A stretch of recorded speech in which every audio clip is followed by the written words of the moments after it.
we are back, and we got kind of sidetracked after we saw this really lousy magician at the Magic Castle in LA, which we heard was great. It had like 2.5 stars on Yelp, but then we decided to check it out and realized we ended up in some weird demonic place where there was some goblin, gremlin-looking guys started biting us, and then one of us actually had to sign a deal with the devil, but his name was Jake from State Farm, and I don't know, it was a long tangent. But anyways, you're listening to Earth 894, a Marvel Cinematic Universe podcast who's been busy at work lately.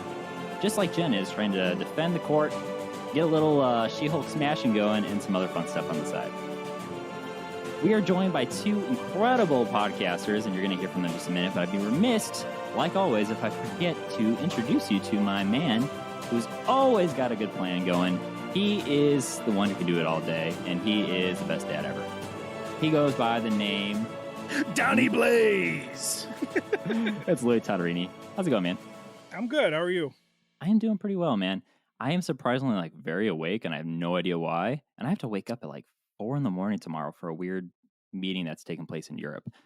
So we'll see how this goes. And I apologize if any of my coworkers are listening. It'll be a good time, man. I can't believe you called Donnie Blaze a lousy magician. Well, I don't know, Open the show man. with that. Well, if we get a cease and desist, we'll know why. But I mean, we'll just leave it at that. As long as you don't talk shit about my girl Madisynn, I don't care. Oh, I think we're all going to be new stands for another person. I mean, we were expecting She-Hulk stands to come out and just all be simps for her, but hold up. Someone else has entered, Player 2 has entered the fight. Speaking of Player 2, 3, and 4, let's round off this panel with our guests here. So, from the Two Black Nerds podcast, which, might I say, have incredible artwork that they've been doing. We were just kind of fanboying and being sims for them a little bit with how great they have these Thor, Love and Thunder and kind of design and everything. You can just go check them out on their Instagram, TikTok, everywhere. They're amazing. But to hear how amazing they are, let's introduce them. So we are joined by Desmond and Jordan. How you guys doing? Good, man. Doing really good. Really good. Glad to be here. Yeah. Thanks for hopping on, man. It feels like I was putting together our lineup of all our guests from other podcasts and stuff like that for the She-Hulk episode reviews.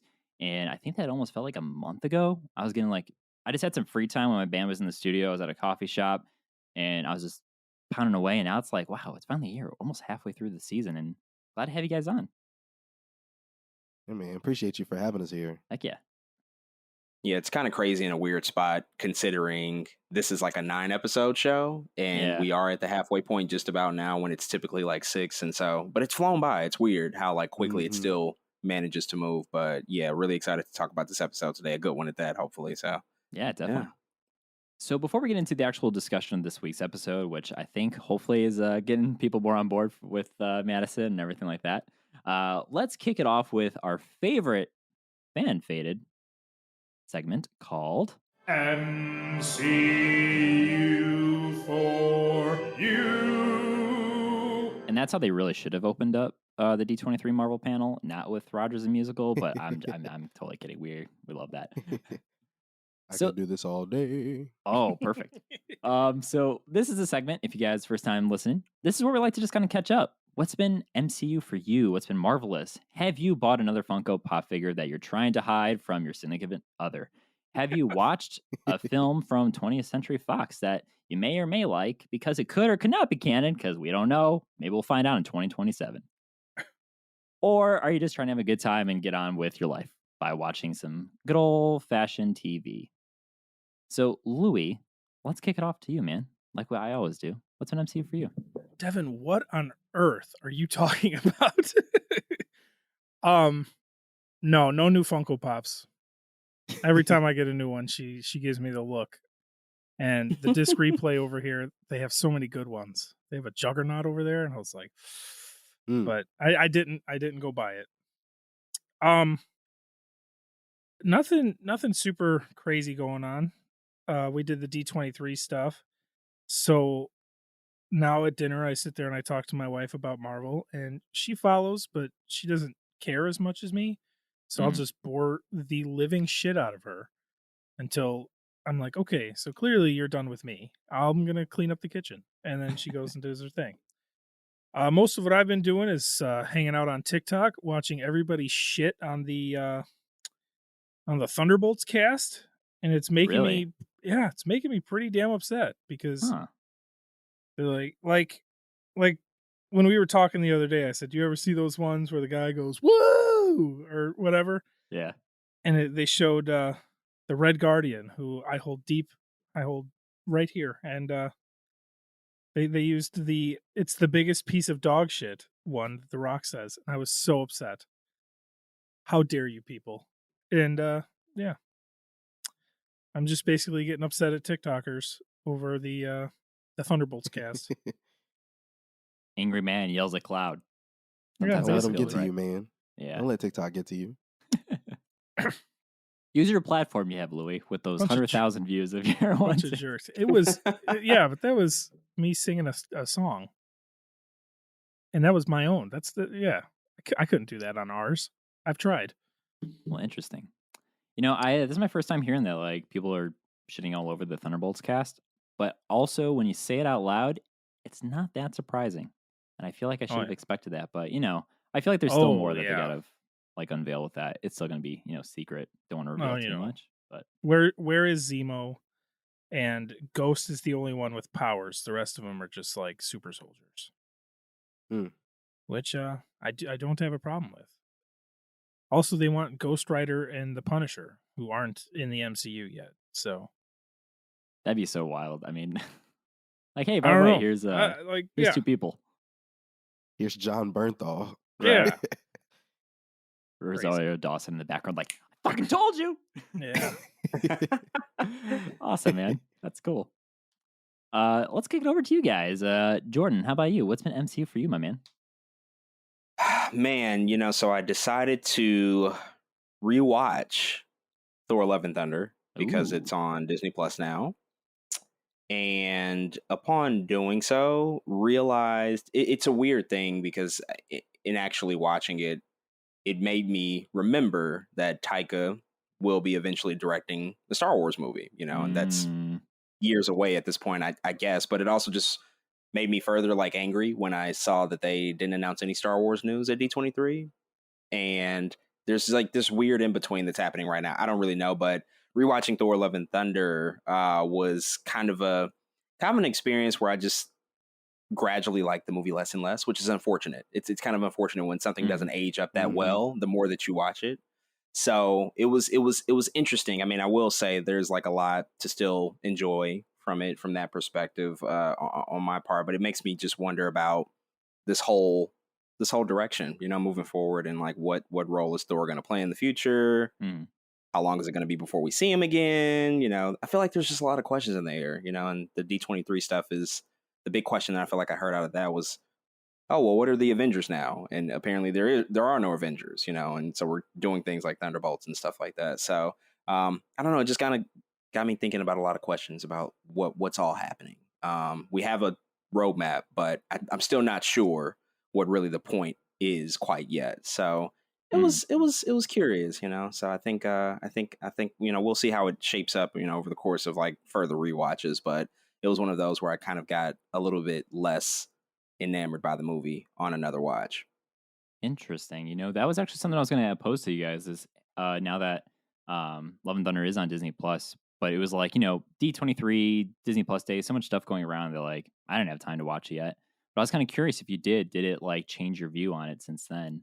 So that's interesting. And I totally can relate on the skepticism more on YTD in Star Wars. And, you know, that's my biggest surprise at D23. Not a single Star Wars movie got announced. Crazy.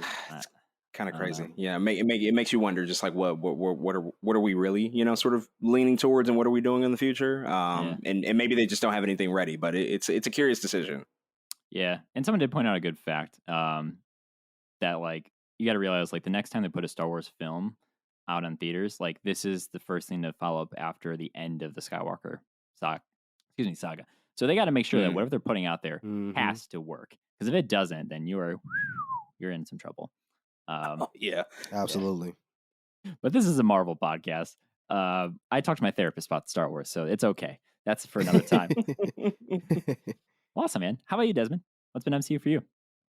I've actually started rereading the Ta-Nehisi Coates Black Panther comic book run and rereading my Ironheart comics as well. Ooh, nice. That I have in order to prepare for the Black Panther film coming up. I also pre-ordered the Riri Williams Mark 1 Ironheart Mark 1 Funko Pop. Ooh. So yeah, just preparing for all things Black Panther and in November here coming up. Heck yeah, man. Now so how do you like to read your comics? Are you more of an actual physical comic or a digital guy? Mainly physical, but Mhm. like say like there's an issue I'm missing, I'll just like try to go find it for free. Yeah. Or using like a subscription service or something like, oh, can I find this without having to go to the comic shop, to read it. But a lot of stuff I have physical. Nice, man. So yeah. That's cool. I try to get into like physical comic collection. I have a couple. Like I finished the I always forget his name. I finished the Kylo Ren like 6-issue run that they did Mhm. years ago. I have a couple of those. Mhm. Yeah, I love them. I actually have not finished the actual series. I only read half of it, so it's been sitting in my shelf for like 2 years. I feel you. Yeah, but I've been like, we use a Marvel Unlimited, so we just try and like catch up on stuff. Yep. And I've been trying Mhm. to read Secret Wars, the original like event, for no joke 6 months, and it is taking me Wow. forever. I have no idea why. It's just I don't know. So we'll Yeah, it's find like out. that sometimes. This is the poll, guys. Will I finish the original special event of Secret Wars, the comics, before they announce the Fantastic Four cast? That's the Ooh. question.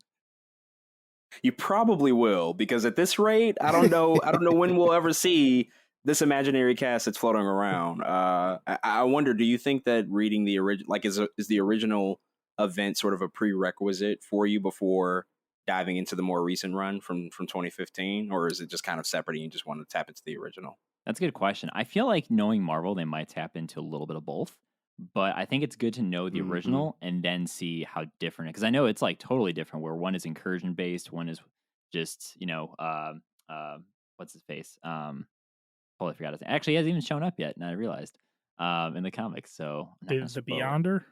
Spoilers. Yeah, it's Beyonder. Beyonder. Totally kidding. Yeah. But yeah, thank you, Louis. Yeah, it's a good point. Have you guys read that series before? Read the main line, but of course there's all the tie-in stuff that I could not. I know that Yeah, I'm not there's doing just the a ton of tie-ins. stuff. Yeah, the tie-ins were just. I Yeah. thought about maybe trying to do that, but it just becomes a lie. But I did read the main series. Yeah, I've never just sat down and like read it in order, I don't think. So I've read like a little bit of the original and then like a little bit of 2015 too. So I just need to sit down and all together now. Just, Right. This is something I probably can't do all day. That's why I can read like one issue. That's how you do it though. Yeah. You read like a couple issues a day and you can say check box and you did it. It's Try like, again tomorrow. It's like if you ever had to do reading for points in like elementary school, where it's like you have to make sure you read this many books and then take a test. And if you don't, you get to sit in another classroom by yourself. No while pizza everyone... for you. Exactly. Yeah. Hated that stuff. Maybe not want to read. I was like, fuck you. I don't want to read Harry Potter. I'm just going to listen to the audiobook when I'm driving when I'm 26, which I did. What a and rebel. I took my time. I showed that teaching lady. Well, I think that's a great point for we should start transitioning into the buy my actual own main damn topic pizza. Right. Come to Chicago. We'll tell you all the great pizza places. Rumor, it's not Giordano's.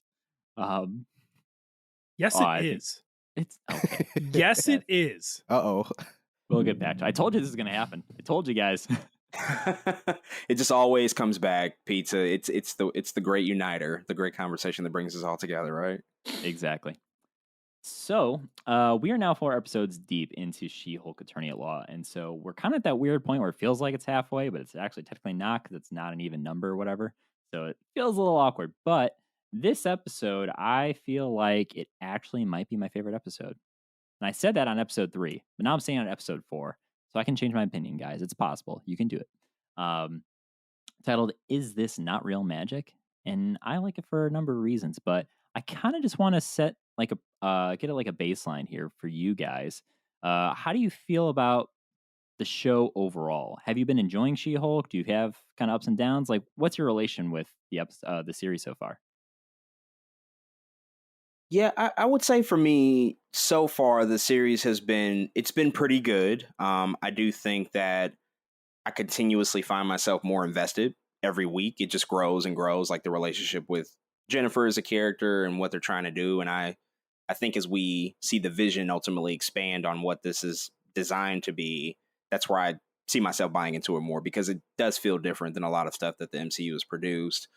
It just, I think the weird sort of disconnect that I've had with some of the things that have happened, not all of the things, but some of the things, is just the tone, and then also the structure, I guess, of the show. It's just like a balance of tone and structure where, yes, this is designed to be a comedy, and it's designed to be, you know, really lighthearted and low stakes, which I'm in for. I like that. But sometimes the tone of the comedy doesn't always land for me. But I do think that this most recent episode was probably the funniest one thus far. They had some really good stuff there. And then just the structure, you know, I think we're still trying to figure out what this whole thing looks like with MCU TV and how it works. And now they're doing sitcoms, or a sitcom, I should say. And it feels different than other sitcoms, like more traditional sitcoms. So still also just like adjusting to what that actually looks like for a Marvel television show, again, because this hasn't really been done before. So a part of me wants to take it a little bit easy on just like how I view the show, because I recognize this is kind of unprecedented territory, but overall pretty good and solid so far. Well said, man. I feel like you should say that more publicly. Do you have a podcast? You know, I was thinking about launching something really soon, and one of my best friends, you know, we always talk about it, right? But no, yeah, thank you. It's definitely one of those things where it's like we're thinking a lot about it now that it's like a week to week sort of situation with the Marvel shows. I think it puts in question just like everything we saw in the movies for 10 years, and now they've like completely dove into a new medium, and they're learning that. I find myself definitely giving them a harder time, but I think that's just because the expectations have been so high for so long with them. Yeah. Good point, man. How are you, Desmond? How you feel about the show? So I had, kind of, I think, predicted what this show was going to be, just knowing She-Hulk and Jennifer Walters as a character, in terms of the kind of people she brings together just by being a lawyer for superheroes. And I think we're heading towards a lot of that stuff, which is, I think, why the show is getting better, even though I liked it before, right? I wasn't in love territory yet, but I think we all kind of echo the same sentiment that this last episode was probably close to our favorite, if not our favorite. And part of that is, I think, because there's a lot of shenanigans that comes with being a lawyer for superheroes. And so, again, in the beginning, I could tell they were trying to find their footing, right? We hear about how the first episode at one point was the penultimate, and we hear, all these other things, but it seems like we're coming, I think it's coming into form slowly but surely. And so, as of I already liked it. Hopefully, I hope we're entering the territory of, if every episode is like episode 4, maybe I might like it even more, kind of up the ante a little bit in terms of how I feel about it. So again, right now, I like it, but I think we're hopefully headed even more upward in terms of quality, and entertainment. Like you said, this episode was also funnier. So we'll see what happens in the coming episodes. Heck yeah, man. So Louis, you and I, we talk about this all the time, but like, I think you and I are kind of in the same kind of boat for how we've been feeling about the show. But like, after seeing this episode, how have you felt, or how's your view changed at all? I still kind of feel like there's no linear story going on. Like, obviously it's not ending right now, but if for whatever reason it got canceled today and someone said, what was the show about? I would have said there was no, like, it was just a different thing every episode. I feel like there's no linear thing. So hopefully now with the thing at the end with Titania suing her, maybe we're getting into a more something I could grasp onto, if that makes any sense. Like, I've liked the shenanigans and this and that, and they've had to introduce her and show what she's about and what she likes and yada yada yada. But I feel like there's just not a there's like no main storyline just yet, if that makes any sense. Yeah, I agree with that too. And that's what I was kind of thinking, that's where we're finally at. Because at the end of this episode, I mean, we find out that ironically enough, She-Hulk is being, or Jen is being sued because Titania trademarked, and I think that is so troll, the term She-Hulk. And it's just like, it's so funny because I thought like, is it GLK and H? Is that the abbreviation of the law firm? Yeah, that sounds right. Right? Mm-hmm. So I'm pretty sure Titania was represented by GLK and H too. So it's almost like, is the same firm suing the lawyer who's ahead of the firm, or unless she like got separate like coverage? I don't know. That also could be me just looking too far into it. But I was just like, wait a minute. It's like, I don't know. I'm curious to see. I need to ask my the singer of my band. He's a lawyer. I want to ask, like, how often does this happen with big law firms that they actually have internal lawsuits going on? Because I mean, you're almost like, hey, I don't know. It just seems kind of weird to me. Yeah. So I thought that was kind of interesting. Do you know that sentiment? Yeah, go ahead. Do you know why it's like ironic that she's suing her over the name? Do you know how She-Hulk became a character? Have you heard this story? Yeah, see the TV networks trying to come out with their own character. What was it? NBC or CBS? CBS was playing Hulk, and then they wanted to do a girl Hulk character, so they were going to just do it. But Stan Lee wanted to get the copyright in, and so he just made a comic book because that was faster than making a whole ass TV show. So he just made a comic book real quick about a girl Hulk, so that way CBS couldn't do it and copyright it. And that's why it's funny that like she's getting sued over copyright over her own name. That is so meta. Wow. That's pretty awesome. deep. Damn. Thank you, Louie. I did not know that. Oh, I got you, fam. That's why I love you, man. I do remember hearing a little bit of like the whole like, I guess besides like that little story, but now like She-Hulk was also, you know, she looked sexy, she looked hot, she was muscular, but like she was also very comedic in the comics.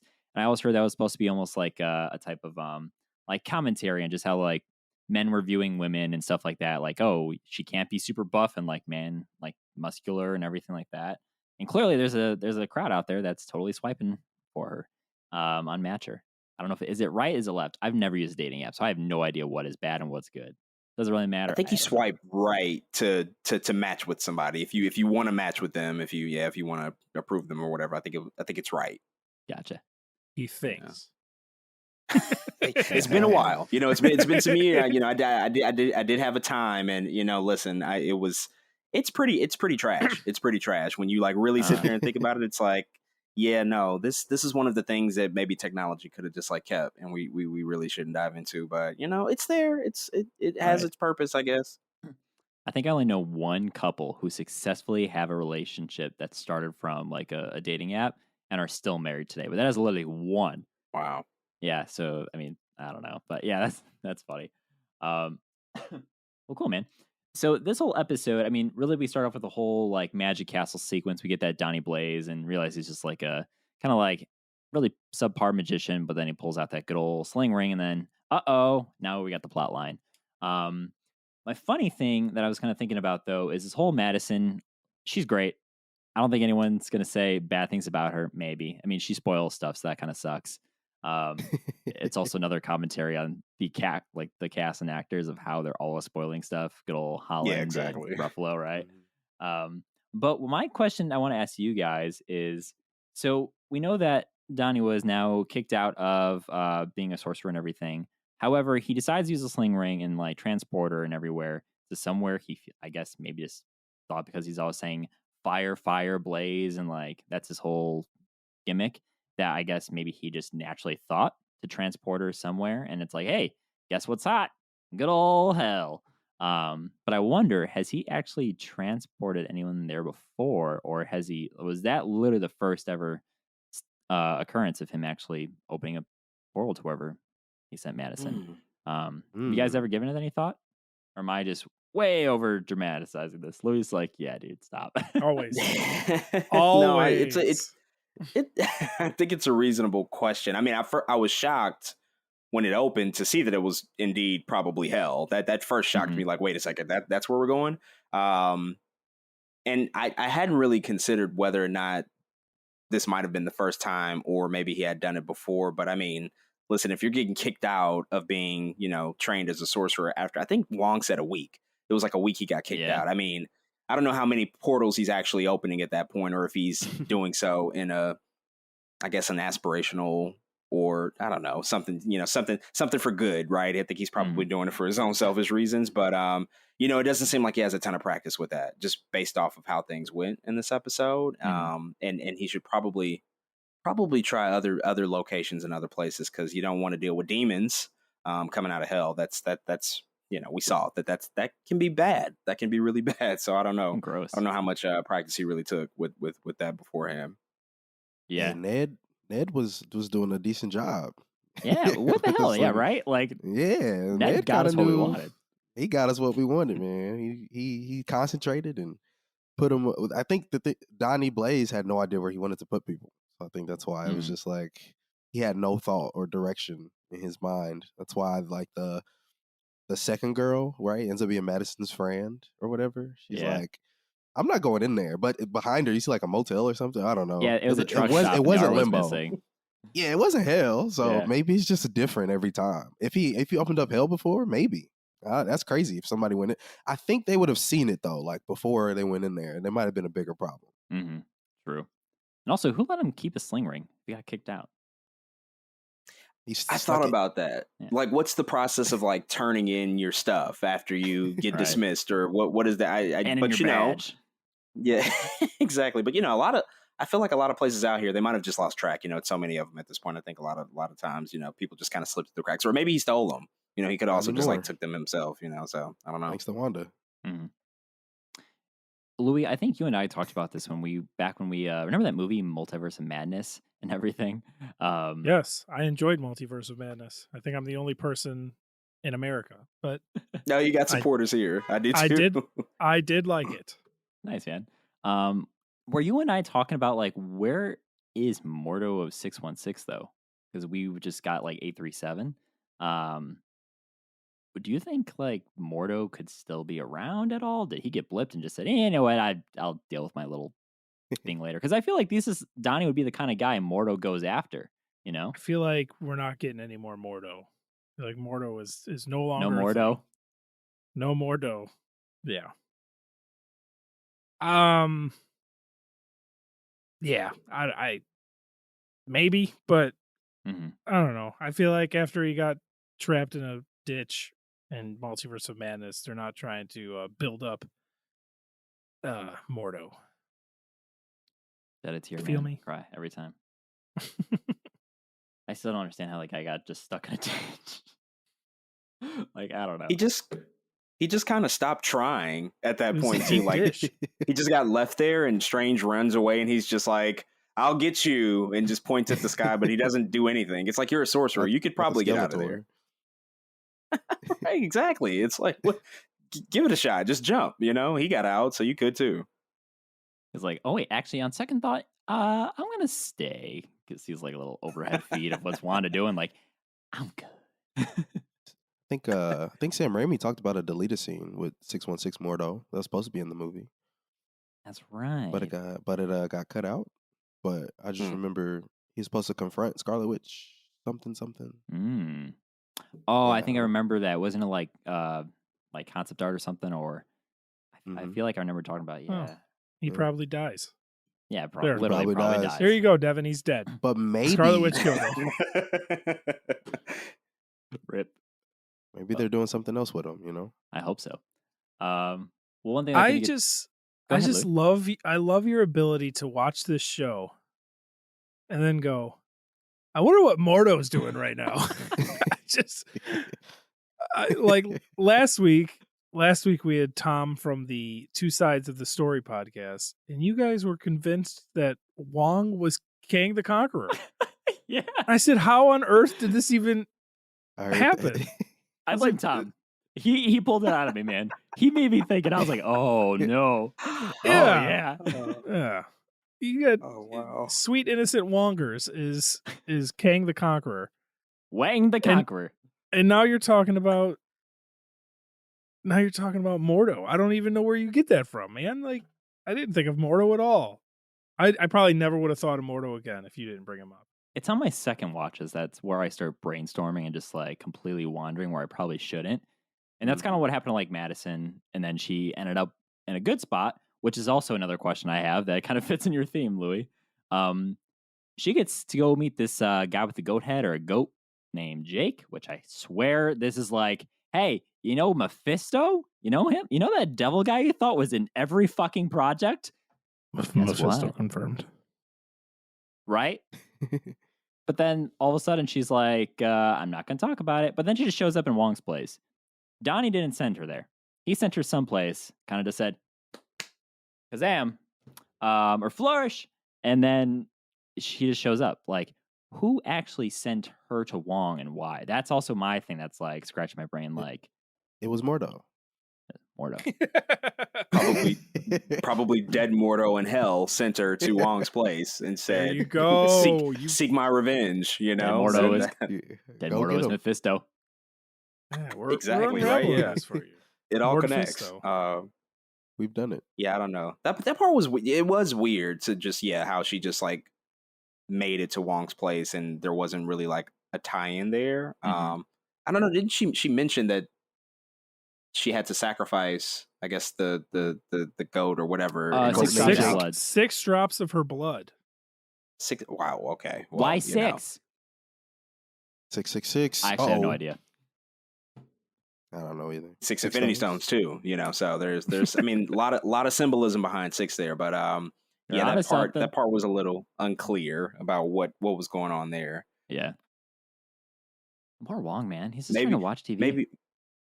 Maybe Mordo asked her for Soprano spoilers and he would get her out because of that. Like, tell me what happens and then I'll send you to Wong.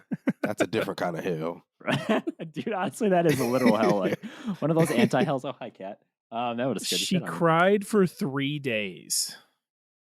But like, he did. Imagine like, okay, so like hell, there's people like the 7 circles of hell, Dante's Inferno, where it's like literal suffering.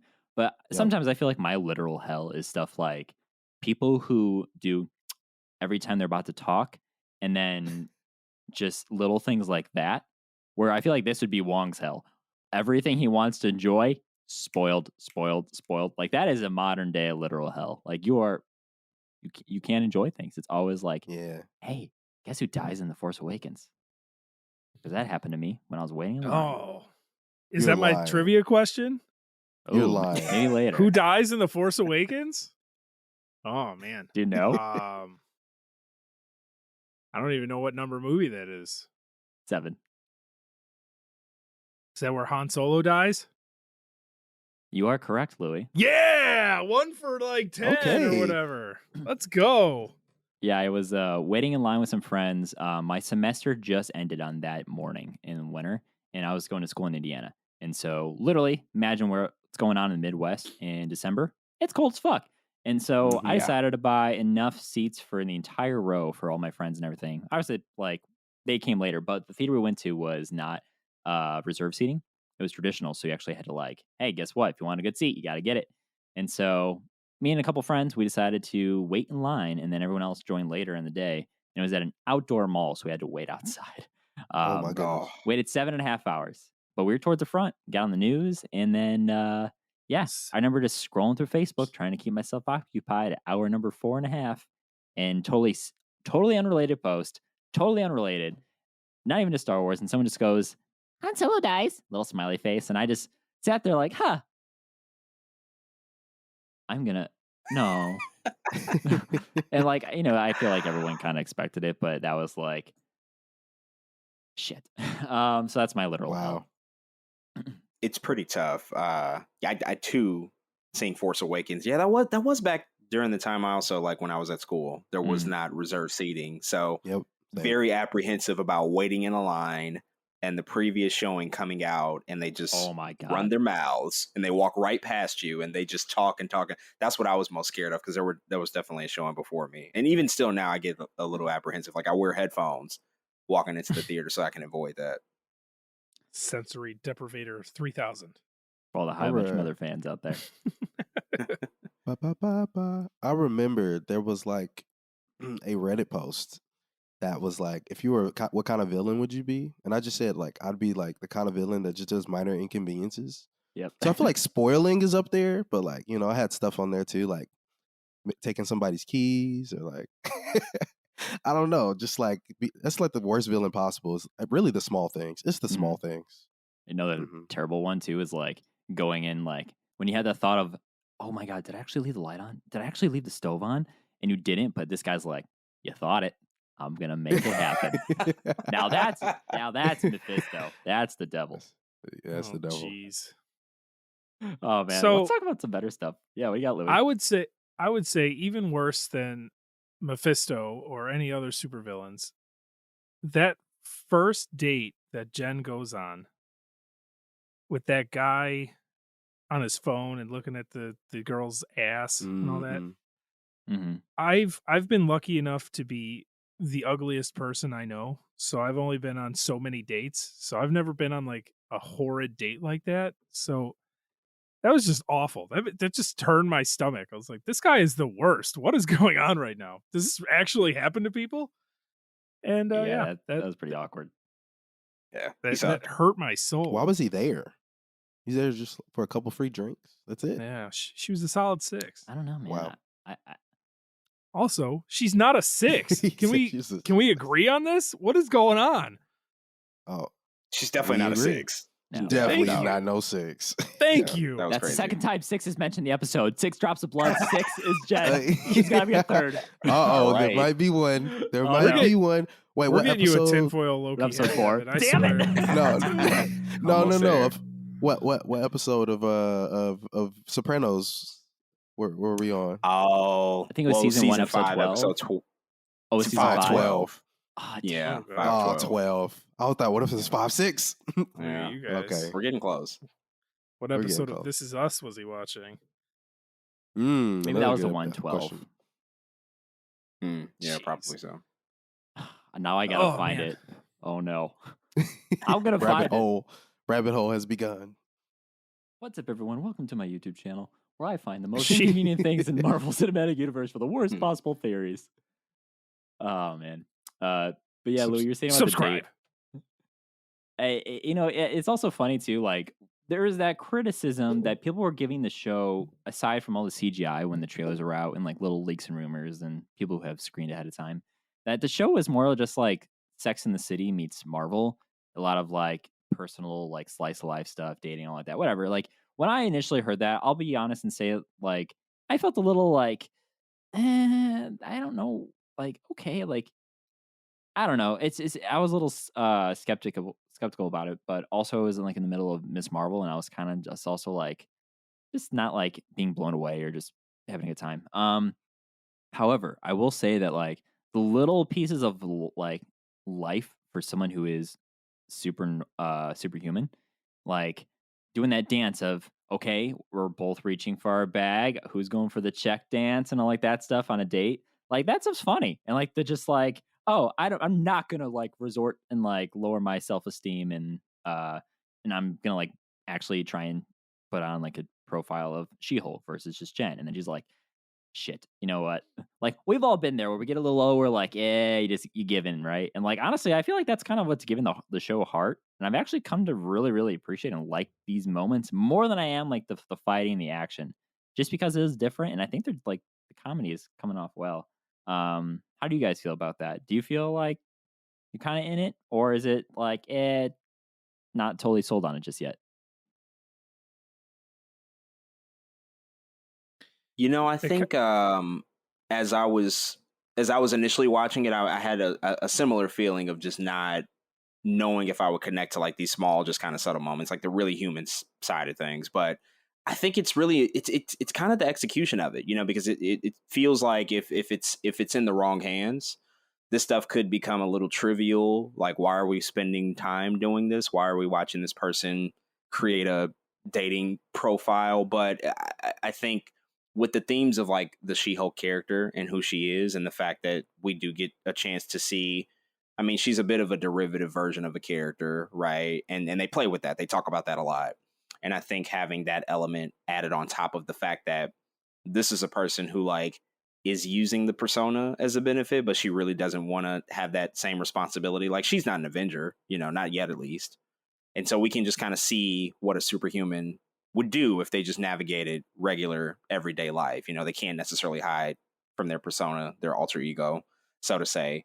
And so I think that stuff it's playing really well for me. It's playing really well because a lot of the huge, epic, universe shattering stuff that we'll get, likely in a lot of these movies, it can become a lot to manage and keep up with, especially if there's just like problems with connection and continuity. Because I'll look at something else like Loki and I'm like, well, that doesn't really tie into Multiverse of Madness. Not really, and it creates like a lot of problems. But when you keep, yeah, right, exactly. But when you keep stuff low stakes like this, I think, for a character like She-Hulk, who's supposed to be a little bit more relatable, I think that works. I think that's what kind of distinguishes, her from every other show or movie that we get. Heck yeah, man. Yeah. I think that relatable piece is probably the most important in terms of what She-Hulk is meant to be. Really everything Jordan just said, but it's because, like, I don't know, when was the last time, I don't know, you actually watched the MCU film? It was like, dang, I could be that guy. It doesn't happen often, right? Unless it's like Paul Rudd and Ant-Man. It's like the closest thing, you know what I mean? That we're like, oh yeah, I could be that guy. Like that, I could do that. And so I think this phase is already so crazy with, Eternals, like there's all these larger than life ideas are just, you can't relate to it, right? And Marvel has always had the perception of men turning into gods, right? Versus DC is always gods stepping down to the realm of men. And so I think it's just an idea with Marvel in this current state where they're like, let's give them something they can chew on, like something relatable. So I think She-Hulk is that. Like, a lot of people have been on dates. A lot of people use dating apps. A lot of people have had to deal with bullshit at work. You know what I mean? Like, a lot of people have had to go through these things that Jen also has to go through. Her family is super supportive. Everybody doesn't have, but it's doing different things than we've seen in the MCU. And so I think that's just an important beat that they're trying to hit in this series. And I think they're doing a decent job at it. Thank you, man. Lou, what was on your mind? I have two thoughts. First and foremost, the relatable thing.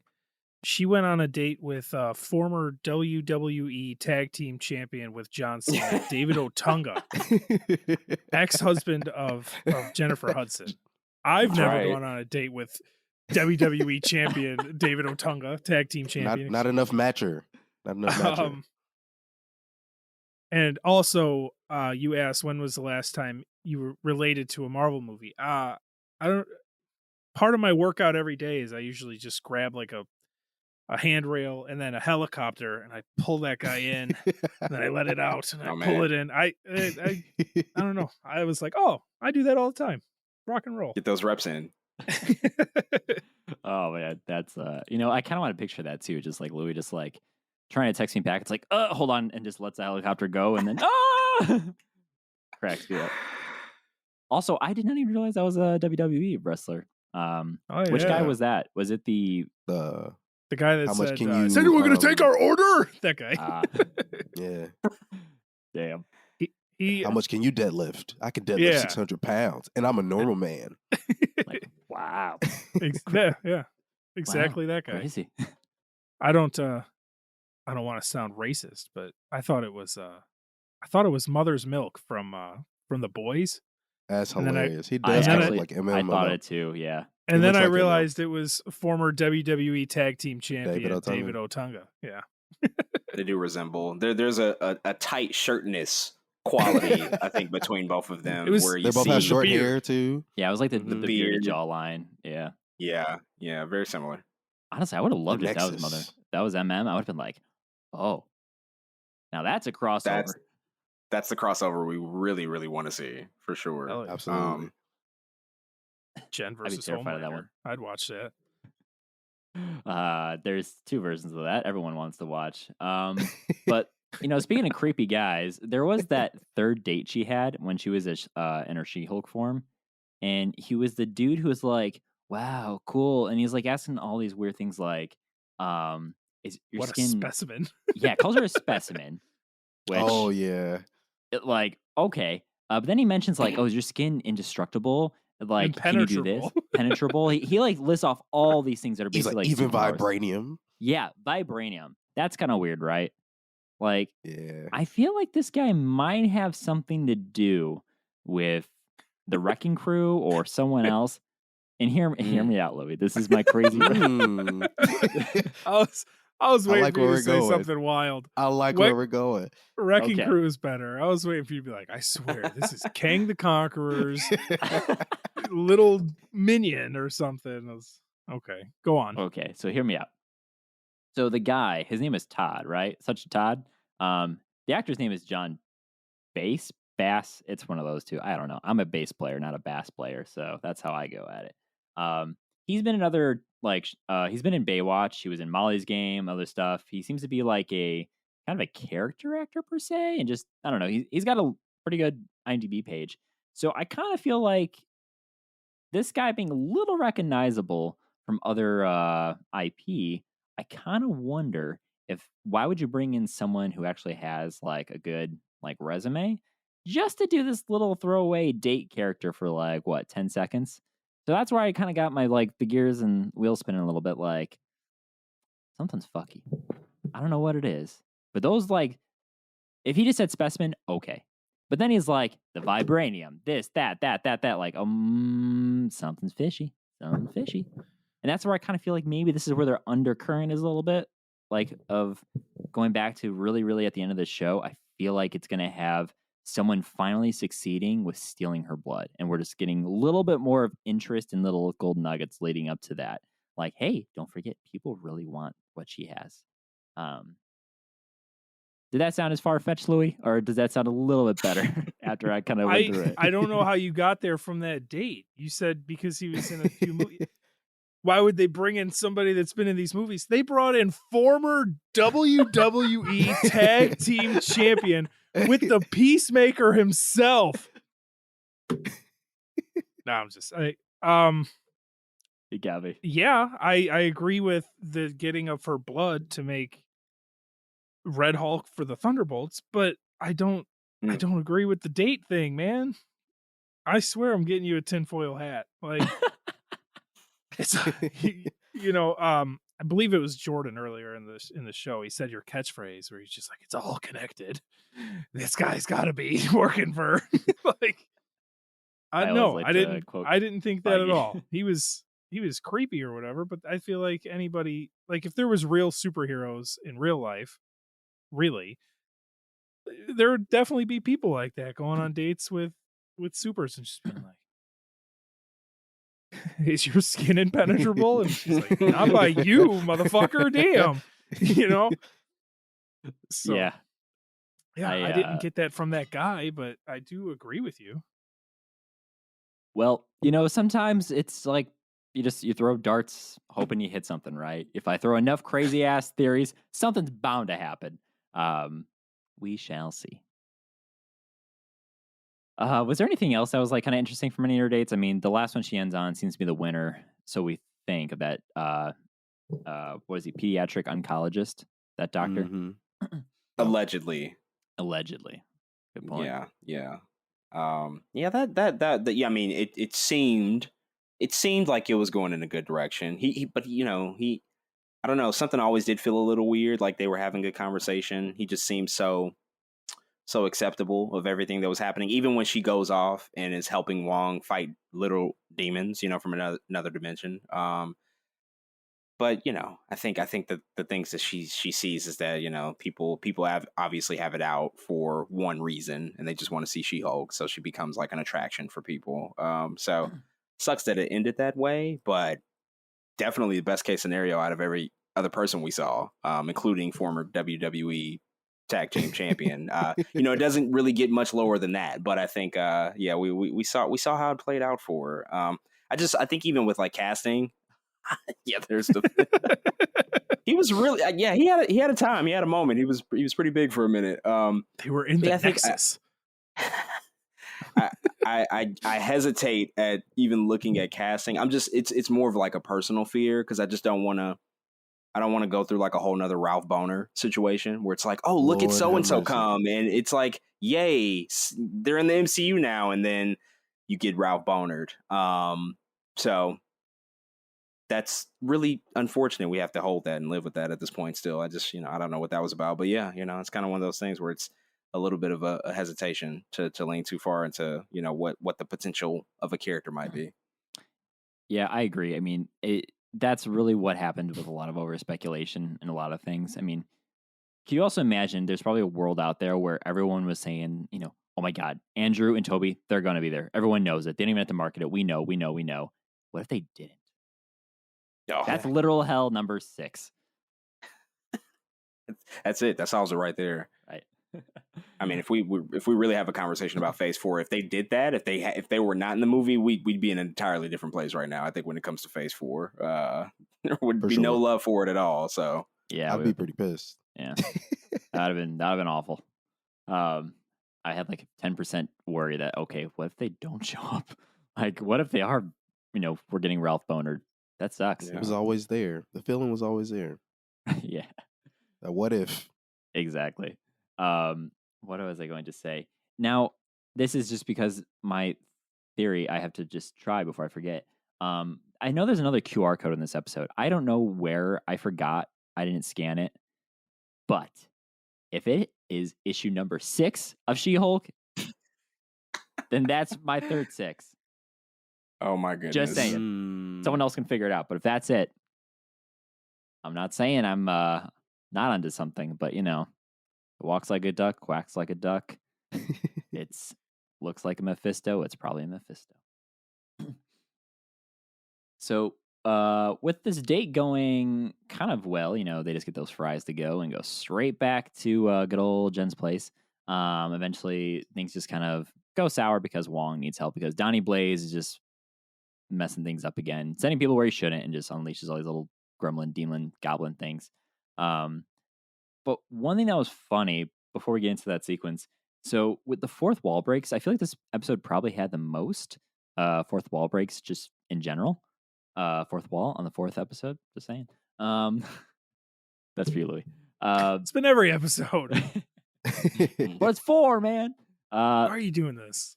Just because of this. Well, the fourth wall break she does, which I didn't catch in the first viewing, where the dude spills the wine, whatever, when they're like going to lean in and kiss and all that, spills the wine on her shirt, goes to leave the living room to go freshen up, whatever. She's looking around like what to do with the shirt. She literally just looks right at us and just in an act of desperation, don't judge me. And just doesn't say anything, but her face and her expression, her eyes say it all. And she just tosses the shirt and then just waits for him to come back. I thought that was the funniest wall break in the whole series so far. Just because he didn't have to say anything. It was just I felt that, man. I related to that. No, wait, what's your favorite fourth wall break? Oh, the best fourth wall break was the was Bruce saying that he was a completely different guy, literally. Yeah, that's fair. That was the best. That was the best one. And then she said, "Ha!" It was perfect. It was a perfect joke. That's fair. I think I will concede and say that's the best. This is the second best, in my humble opinion. How about you guys, Desmond, Jordan? Do you guys have a fourth wall break favorite, or have you even thought about that? I bet you didn't know that you're going to get asked that on today's episode. No, I think it's fair. I think I'd pick another one from this episode. It was I think the first time she broke the fourth wall in this episode, where she said, "Oh, doesn't everybody love Wong? It's like giving us Twitter armor for a week." Oh yeah, which that was great. It couldn't be more true. It's I have nothing bad to say when he's on screen. So you were 1,000% right in that respect. So yeah, that one was a good one for me. Mm-hmm. Yeah, I really all the ones you said are all the good ones, but there's an aspect I love of, was it the last episode where she's driving in the beginning and she takes her hands off the wheel completely, and she's looking at the camera. I was like, oh, you're just not going to drive. So I like that aspect of that wall break. I was like, oh, that's pretty funny. She's not even driving anymore. Right, that's dangerous. Lady. It was a Tesla. That's what they didn't show us. A Toyota Tesla. Toyota Tesla. Oh man. So we get this whole cool fight breakdown and everything at the Magic Castle because Donnie, like I said, is being a jackass. Not listening to the cease and desist, just decides to pull out all the tricks. So these monsters, sometimes I'm always curious, like, because everything feels like it's always a reference to something, because there's just such a wide bank of knowledge and just content to pull from the comics, source material. Do you know if those little demon monster things, are those just made, or do those actually exist in the comics at all? Like, is there any significance? I have no idea. So my speculation is that it was specifically not hell, but limbo, in which a lot of demon-like creatures exist. I think they might have like conjured up those specific little demons for this in particular, but that was kind of my idea. So yeah, I don't know. It was weird that they didn't die either. That was weird. Yeah, it's kind of like you just the anger that they get. Gotta throw them back. Yeah, interesting. The one that hit the wall grew big. I was like, yeah, I don't know why. Why is that the one? They're like gremlins. Like, don't feed them after 12 midnight, But then that was like, don't throw them against the wall. I guess. Like, I don't know. New from Hasbro. You see a bunch of kids like throwing their toys against the wall. We all had a toy we threw against the wall. That's how you relate. Louis, was there something you were thinking about saying about the whole gremlin little demon spawns? The first one hatched from a dove. That was weird. Weird. Yeah, that was uncomfortable. And it didn't look like he was throwing them back to where they came from. It looked like he opened a portal to like the Himalayas or something. Mm-hmm. And just started throwing them at a mountain. What's it called again? Where they from Multiverse Madness, where they found like Wanda's throne, essentially. What was that place called again? Oh, Wondergore. Wondergore. Yeah. Could that Look have at been you. Wondergore? Look at It you. looks like that. Yeah, it did. I thought about that when it happened too. I was like, is that Wondergore? Yeah. It looks like that. It feels like Wong's go-to spot, because if you remember Infinity War, when they were fighting the Black Order, I think that's Thanos's, like his minions' names. When he opened a portal and cut off one of the guy's arms, it was also like resembling that place, like a snow-capped sort of place. So it feels like that's like Wong's go-to. Like, just off the top of his head, I'm just going to send him here. That's the best place to send him. But a lot of stuff has to be there at that point now, because he keeps using it. So I'm just like wondering how much crazy shit is on the other side of all these portals. Isn't there like an episode of Jimmy Neutron where he has that cube that's like infinite storage and he just keeps shoving shit in there, and then it's like, oh no, like it all just comes out? Like, can you imagine like Wong's like, oh yes, I'm very good at what I'm doing. Not look under the couch. Like there's an episode of What If where all that shit just comes back and it's the apocalypse. Wow. That was Cull Obsidian, by the way. That's who he sent. Cull Obsidian to the snowy place. Easy to remember for sure. Yeah. I think Louis might be one of the only people I know who actually is able to name off the entire Children of Thanos. I like those guys. They're good guys. What are their names again, Louis? Can you remind me? Like Cull Obsidian. That's Black Dwarf, right? The big one is Cull Obsidian. The Squidward is Ebony Maw. The one that turns Vision into a fucking kebab is Corvus Glaive. And the girl is Proxima Midnight. Hey, every time. That guy just turned that other guy into a fucking kebab. Love the Deadpool reference. Louis is also the only person I know who actually memorized good old Allegra Div, Carmen Electra. It's not that hard. Her name is Contessa. Me, man. I can't do it. Her name is Contessa Valentina Allegra De Fontaine. It is not that hard.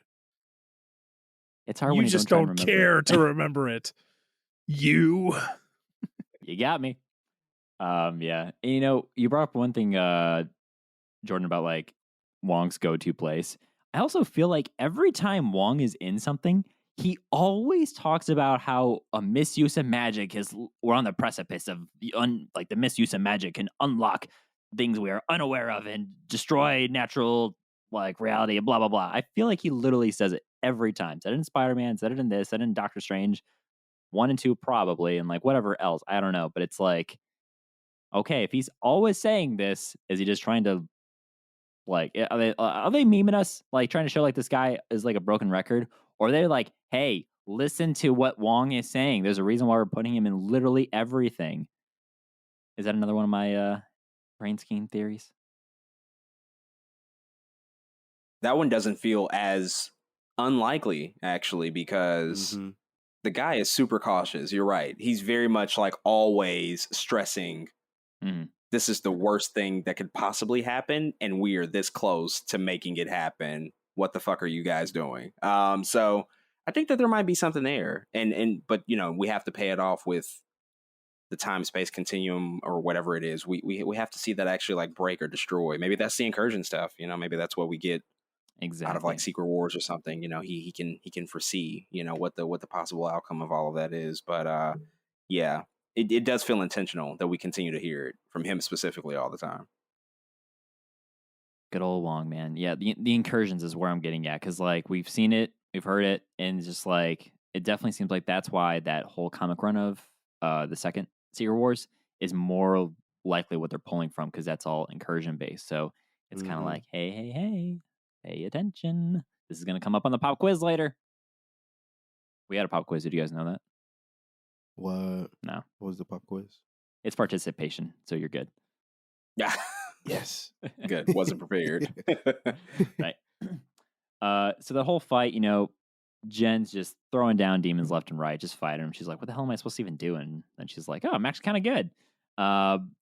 This whole episode, though, basically just ends with her, having a good night and then waking up and realizing that guy is just as pretentious as everyone else and superficial. For as much as of a high horse he was talking about on the date and everything. Good old 6 Jen Walters, just unwanted by good old Dr. Dreamy. After that, we find out that her name is trademarked, and we're finally getting back to the first episodes, like who we thought was going to be the main villain every episode, Titania, now suing her. I think I'm right on this, but if you guys recall, when she's swiping originally the first time as Jen, there's a guy you see who's like wearing a sea captain's hat and holding a cat or something very cheesy. Apparently, the director of She-Hulk, that's her husband. And then he shows up again when he's the one delivering the actual, like, you've been served. That's the same guy from, like, the whole, like, dating app. I think that's what I read. And I found that very just inner joke funny and all that. But once again, it all comes full circle. The lawyer is getting sued by someone for something silly. It's all connected. Who would have thought? Titania? What a villain. She's a menace. Yeah, so that's pretty much the episode. And then we get that good old end credits stinger with, which, good old fourth wall break, where we get to see Madisynn and Wongerz just having a good time watching TV. We now know what his favorite drink is, and he mentions a Gin wedding. and tonic. Gin and tonic. It's me and Louie's favorite drink too. Hold the gin. Louie and I don't drink. Actually, that's the joke. I gotcha. Yeah. So I'm just kind of curious. This is not even me trying to go too nuts with this, but like he mentions like, oh yeah, we have some yak milk left over from a wedding. Do you know what wedding he might be like potentially talking about? I assumed it was the Multiverse of Madness Christine's wedding. That's why I assumed it was that one, because I really couldn't think of. Yeah, I was thinking about. I really couldn't think of like what other wedding he would be at unless something happened off screen. But that was the one that seemed the most likely since we just saw it. Right. Yeah. It's like literally the only one we've seen since I don't know how. No. Well, Wong was invited to Tony's wedding. Maybe just never got to go and just sitting there for pouring Tony. up yak milk, huh? Was Wong blipped? They could have gotten married during the blip. You're making me go back in mind now. I don't know. Maybe it was that wedding. I doubt it, but maybe. I don't think he was blipped. I don't know. No, he wasn't, because that's how he became the Sorcerer Supreme. Oh my God. That's right. Yeah. Because Strange right. was blipped. That's right. Yeah. A technicality, as he says. Uh-huh. Maybe Yeah. it is Tony's wedding. Yeah, maybe. I didn't get into it, but I did want to mention one of my favorite parts of this episode was in the courtroom when they brought Madisynn on to be a witness or a witness. She sits down and she hands the guy her drink. You can have it. I'm not sick. She's hilarious. And she sits down and they go, well, what's your name? And she goes, well, my name is Madisynn with 2 N's and a Y, but it isn't where you think. But then it shows Donnie Blaze's lawyer and he's like scratching off the name Madisynn. That was like perfect to me. I loved that. I was like, it wasn't where he thought. That was the best. That was the best. Oh yeah, go back and watch it again. I saw it the first time and then I watched it again today at lunch, and it made me laugh again. And she's like, it isn't where you think, and then she spells it out, and he's like, grr. He scratches it off of his paper. That's funny. It's also funny too, like the whole debate on like magic, is it a right, is it not, and all that fun stuff. And then like he's like, is it magic?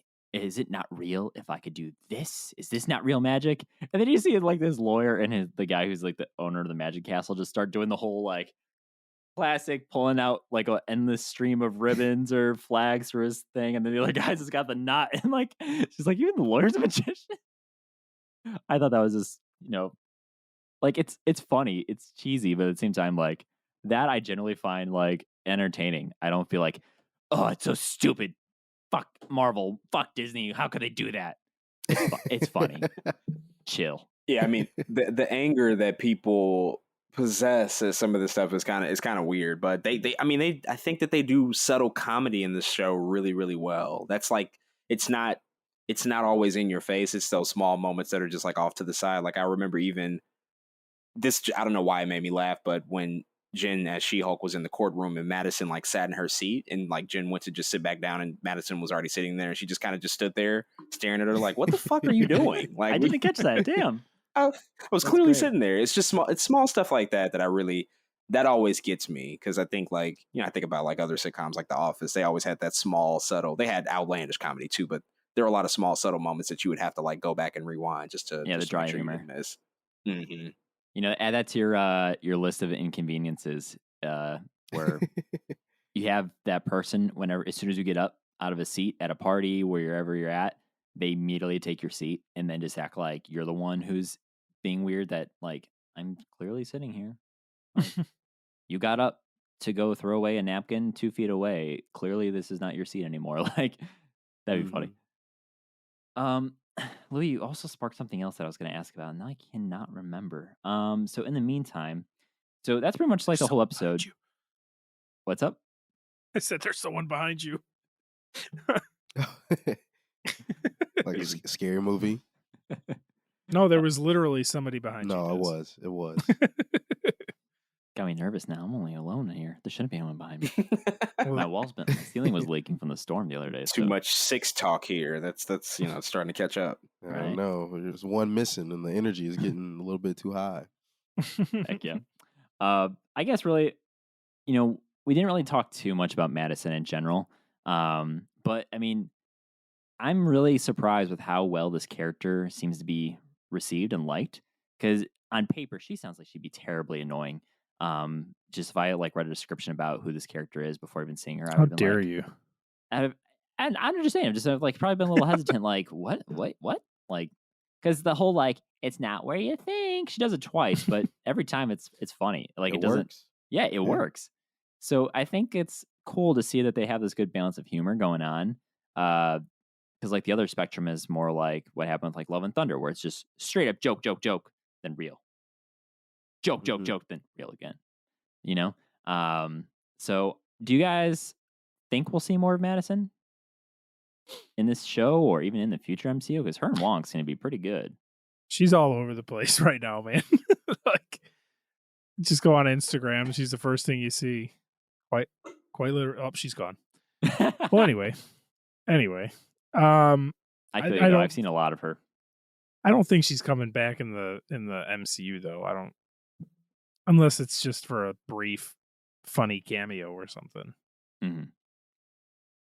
Well, probably nothing meaningful. But yeah, I feel like the reaction is gonna get her more work out of the MCU just based off of how people are reacting to her. They probably never had any plans for her after this, and we're like, okay, one and done. But they see something that's good, you want to keep it around. So I wouldn't be surprised. Oh yes, it's the multiverse of Madisynn now. You gotta live with her at this point. Wong. I don't know. We're gonna see Carmitage, and Madisynn's gonna be there, just drinking yak milk mixed with vodka in the background. Well, it'll I was going to say Wong's girlfriend died in Multiverse of Madness, so he's probably getting back on Matcher. Maybe him and Madisynn could be a thing. And Multiverse of Madisynn. That is perfect. I love that. It actually reminded me of what I was going to say though. So I'll kind of end on this. So with I've only heard about it. I don't really know too much about it, but like the comic line, Strange Academy, which I think is more like younger sorcerers or characters brought in. So I was thinking about this because I saw someone mention it, and it kind of got me thinking a little bit more about it. We saw America Chavez go to Kamtage and everything, now training. There's someone else. You brought up Ned earlier in the episode, who also is like, that little like, is Ned going to become a sorcerer or something? Like, not Hobgoblin? Hobgoblin Supreme? I don't know. That sounds like a Taco Bell terrible menu item. But that's like two, young like sorcerers or something. Do you think they actually could be setting up eventually down the road a young Doctor Strange Academy or something else like that, where they're training a team of young sorcerers in the MCU? I think that's fair. I know on our podcast, we talked about the potential for Wong to get his own something, like his own spinoff, because he's becoming super popular lately. I don't know how much a Wong show by itself sells, but I think a Strange Academy that's actually a really interesting idea that I could see them tapping into, like the sorcerer stuff. But I feel like if they do that, that's where we need to see Mordo again. He would be kind of an obvious foil as we get more and more sorcerers trained, younger sorcerers trained. That could be the opportunity. I mean, if he's not actually dead, though, that's kind of the caveat. But I think that's viable. We could see something like that. Yeah. I feel like there's a lot of gold there, actually. And even talking about this, the more we talk about it, the more I really like it. Because we know Wanda's somewhere. And Wanda's a part of Strange Academy, I think.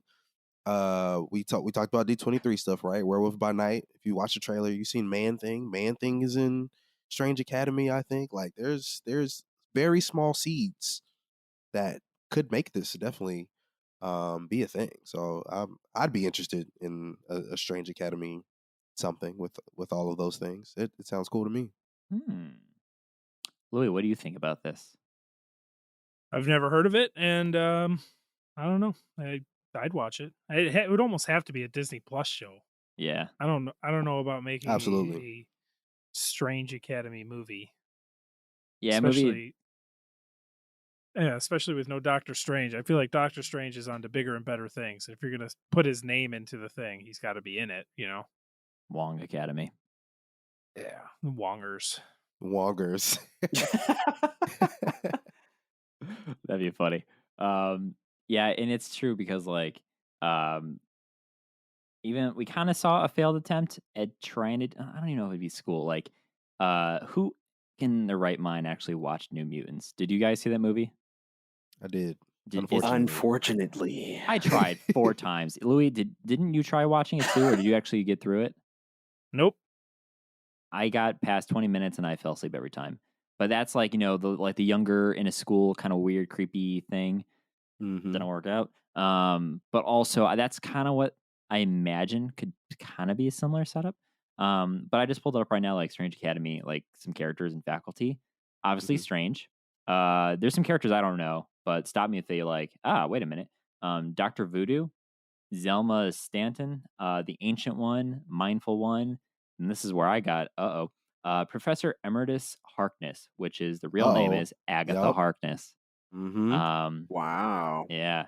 There's Coach Taylor, Sister Sarah of the Holy Sepulchre, which is that the Sarah who was the one who died in Multiverse Madness, or is that just convenience? I think that's a Ghost Rider character. Is it? I'm pretty sure that's Sam Wilson's sister. Sister Sarah. She was Her Sarah. name is You're Sarah. right. Yeah, her name is Sarah. You're so right. That's why I'm laughing. I was like, Dana's accurate. Or Captain America's mom. The character appeared in the 2007 film Ghost Rider and the Hulu television series Hellstrom, portrayed by Sam Elliott. By the caretaker. Hold on. It took me to the wrong Wikipedia page. This is a bad link. I don't even know where I'm at. This is a rabbit hole I probably should be going down at this point. But yeah, also one of the other ones is Señor Magico, aka Mediso Mystico. And there's literally a question mark next to it. I love when you speak Spanish. I love it. Fromage. Dexter. Scarlet Witch, Magic, Hellstrom, Sister Grimm, Shaman, Man-Thing, Dead Girl, also known as Moonbeam, Wong, Rintra, which we now have, and then Kana, which real name is PKZKRFMKNNA. That sounds like WKKRFMWTLU in the loop. What's up? That random like DC villain, magic villain, Mr. Sixtyplix. I don't know how to say it. It's okay. Mr. Yeah, it's it's a crazy name, but yeah, that's what that reminded me of. Yeah, that's some more characters here too. So now I kind of want to go check out, add it to another one of my reading lists. I'll probably get to in the next 2 years. Is Rintra the Minotaur thing? Yeah, that Minotaur man. Okay. Yeah. So interesting. You're smart. Yeah. Well, awesome, guys. So, this brings us to the end of pretty much this discussion on this episode. Do you feel like there's anything we missed or anything else you want to cover before we kind of end off and be a little bit more, where do we go from here with episode 5 coming up? No, I think everything. Yeah, I think that mostly covers it. I think we've talked about it already, just like Titania and like finally getting to that story, because it feels like that was going to be like the central connective tissue amongst all this. So we'll see her next week, and hopefully that's kind of like where the rest of the series like really ties things up. So I'm just kind of looking forward to that, like actually having something that carries us forth week to week. So we'll see. Nice. Awesome. Well, I'm very hopeful for episode 5. I hope we get more into like the details of just the real like story plot, what you were talking about, Louis. What's really going on here, because we only got 5 episodes left. And then after the 5, we only got 4. And after 4, we're on 2, 3. And then it keeps going. Eventually, episode 6 will come. We're working hard today for that one. We're working hard for the 6. I will find a third number 6. Even if I have to just come up with it on my own, I will find it. I'll figure it out. Do I remember what the second one was? I do not, but I will figure it out along the way. So yeah. So before we kind of end off the show here, this is where we usually talk about just like trivia, shout outs, things we kind of covered, but we've just been so busy. D23 kind of took up a lot of bandwidth. So we'll have more trivia and stuff coming up this week to do shout outs in the future. So I think it'd be fun that we do our favorite news segment, no bias here, where we ask Louis, the Star Wars master and aficionado, Master Yoda himself knows all the answers of the ancient Force, a Star Wars question. Now, Desmond, Jordan, I kind of prefaced this a little bit beforehand, letting you guys know that this is where Louis is going to get the answers pulled from the Force, from the ether itself, and answer a question. Do you guys have any questions that you're thinking of asking this guy here? If not, I have one I can ask him. Nothing off the top of my head. Star Wars. It could be literally anything. Could be anything. I know literally nothing. Well, I wouldn't say literally nothing, but pretty damn close. Devin's going to ask me an Anakin Skywalker question. Okay, for some reason, I just asked you like 3 Phantom Menace questions in a row. No thought of it on my own, and then you called me out, and so I had to give you a question from like every trilogy, essentially, to help skew it a little bit better. So I'm just going to do this. I'm just going to, on this magical list of 200 questions, I'm just going to scroll until I land on one. And if it's a Phantom Menace one, so help me God, it's because the Force willed it. Okay, we're going to the other question. Um, in Star Wars: The Force Awakens, Louis, on what planet does Rey meet BB-8 for the first time?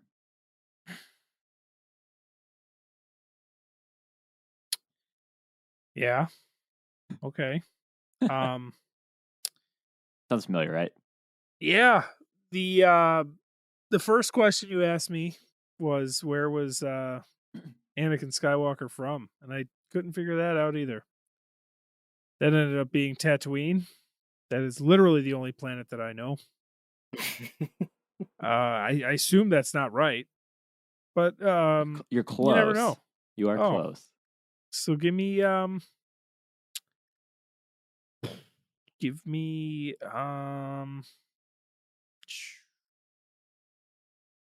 what would be close? Oh man. You got this, man. Let's go with let's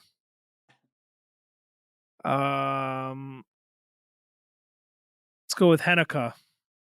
Planet Hanukkah. Yeah, Hanukkah. Tattoo Halloween. We'll go with Hanukkah. Hanukkah. Am I good? Am I right? Show over. I win. Yep, you win. It was actually called Jakku and is also a desert-like sand planet. That was my next guess. I know, you were so close. Jakku. You know, that was a hard one. I will admit it was a little bit of a hard one because it is very similar to Tatooine. So you had the right mindset.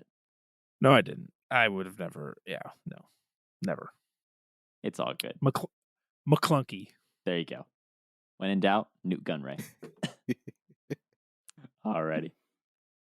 For the good folks at home, Desmond, Jordan, tell us about your podcast. Where can people check you guys out? What do you guys like to do? Sure. Well, we release episodes on our podcast feed every Tuesday. We review movies, TV, streaming series, anime, everything under the sun, really. Anything that we enjoy. We talk about video games, of course, as well. And so, again, we release episodes every Tuesday. We're on all the major platforms, Spotify, Apple, especially. And if folks want to follow us and tune into the things we talk about, you can follow us on TikTok, Twitter, Instagram, and even Facebook at Two Black Nerds. And we're currently also talking about She-Hulk right now. So we will be doing our weekly reviews for the remaining 5 episodes of the series. So definitely check that out. Yeah, nice. We also have a website, twoblacknerds.com, where you can currently check out our Two Black Nerds Nerds of Thunder collection. If you want to, but also our older collections on there as well, including Miles and Virgil collection or Batman collection. Just any previous collection. So go ahead and check that out if you're interested as well. Heck yeah, guys. Well, thank you both for being on so much. It's been a blast having you. Thank you for sitting through all the crazy theories and helping me figure it out along the way. We hope that didn't scare you away and you don't go to some portal and have to make a deal with the devil just to stay away from us. I kid. But thank you all so much. Well, make sure you guys check out the Two Black Nerds. It's been a long night, everyone. Podcast. All the links, socials, website, everything will be in the show notes for this week's episode.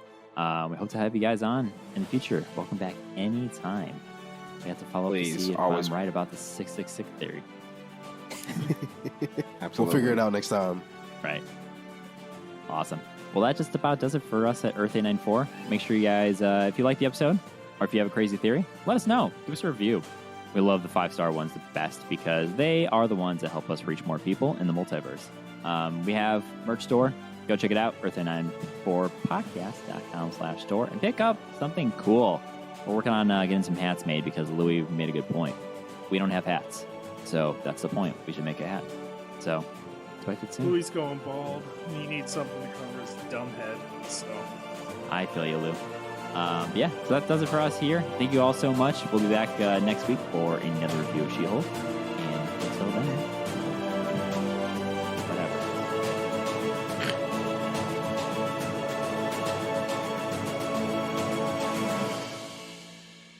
This is the Multiverse of Madisynn now.